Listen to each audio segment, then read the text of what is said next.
It is now day 13 of Russia's plan to liberate Ukrainians by bombing all of their cities.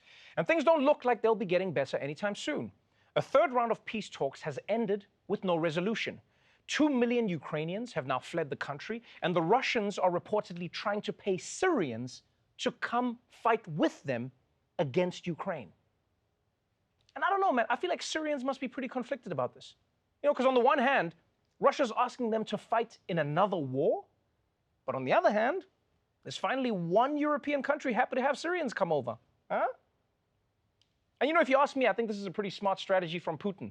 He's probably thinking that if he can turn this into a Middle East conflict, then the West will stop caring about it.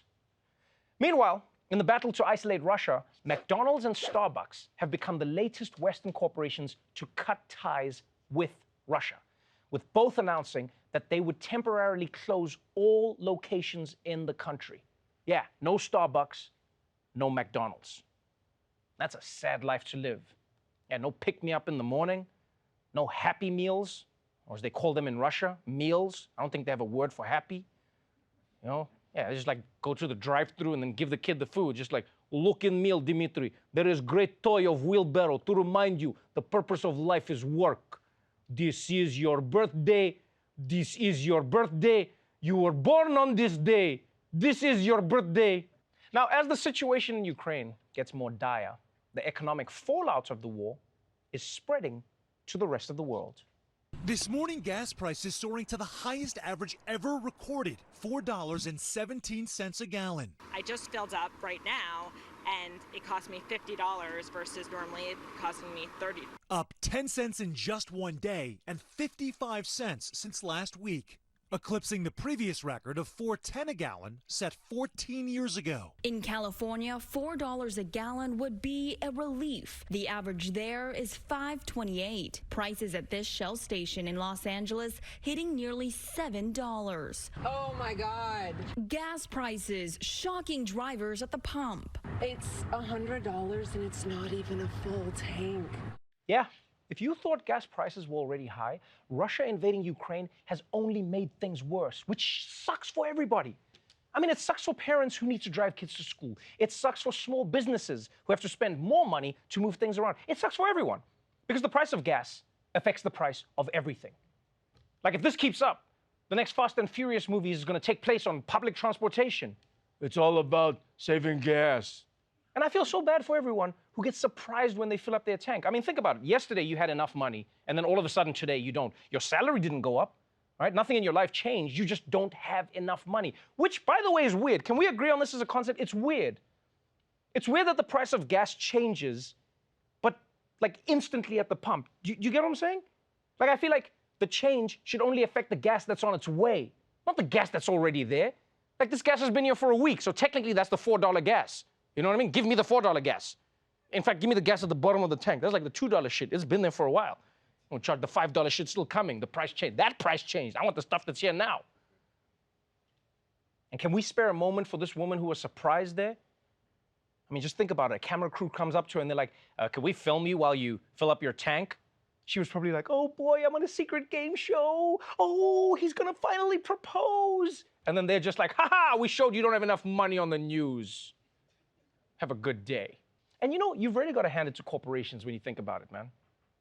Because you hear people all the time going like, the price of oil has gone up, so everything costs more. But they've done a great job of tricking all of us into thinking that prices are these magical things that nobody has control over. Because you understand, as consumers, we understand it. We go, the price of oil went up, so we're going to have to pay more. But who made that rule?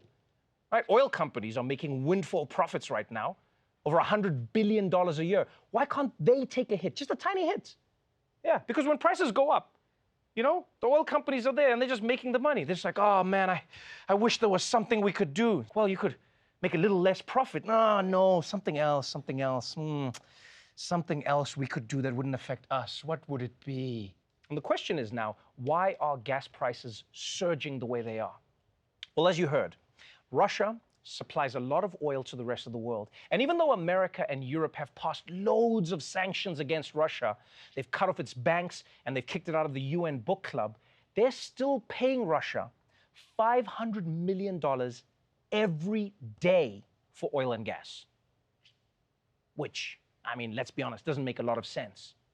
You're sending money to a country that you're basically at war with. Like, if you were in a bar fight, wouldn't it be strange to buy the other guy a bottle of Bud Light so that he can smash you over the head with it?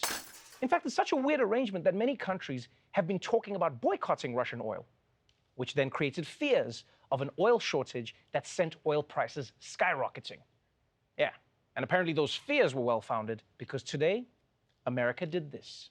Today, more consequences from the United States. President Biden announced a ban on all Russian oil, natural gas, and coal imports to the U.S. Today, I'm announcing the United States is targeting the main artery of Russia's economy.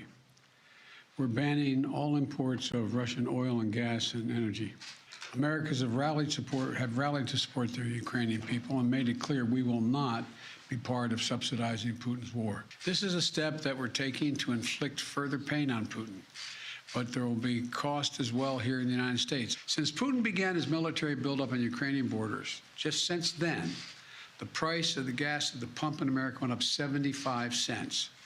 And with this action, it's going to go up further. I'm going to do everything I can to minimize Putin's price hike here at home. Yes, you heard the president. Russian oil is now banned from the United States. But don't get it twisted. America isn't just going to start riding bikes everywhere, all right? It's got to get that oil from somewhere. And luckily, America produces a lot of its own oil. There's Texas, there's Alaska, there's Rudy Giuliani, but it's still not enough. It's still not enough oil. So America has also been reaching out to countries that it's not exactly on great terms with, you know, like Venezuela and Saudi Arabia, to try and get them to pump more oil to get the prices back down. Which you have to admit is a bit of an awkward situation to be in, you know? Because, yeah, America's basically like, these countries are immoral and we will have nothing to do with them. Chin, chin, chin, chin, chin, chin, chin, chin, chin, chin, chin.